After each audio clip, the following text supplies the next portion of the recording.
figures on certain coins, and with tomb inscriptions describing women acting as the heads of households.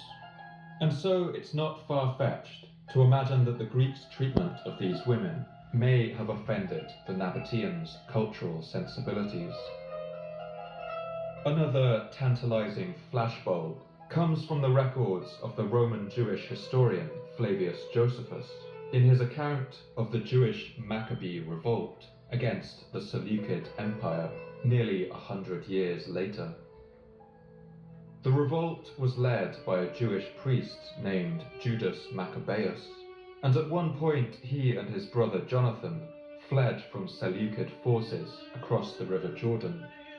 At this point, Josephus recounts how the brothers and their rebel forces ran into a group of NABBATEANs. These NABBATEANs met them on friendly terms, and even warned them about atrocities that the Seleucids had been committing in a nearby Jewish settlement.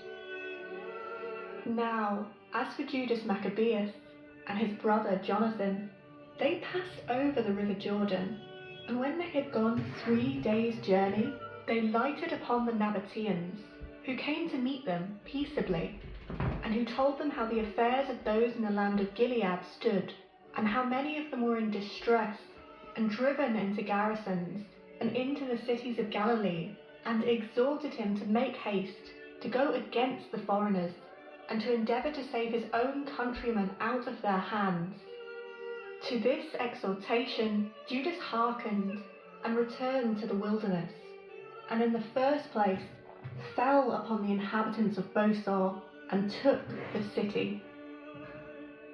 Again, this fragmentary glimpse is fascinating but frustrating.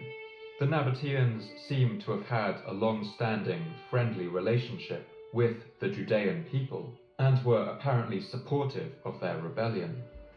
It's possible that the NABBATEANs, clearly valuing their own independence, viewed the Judean struggle for freedom with a great deal of sympathy,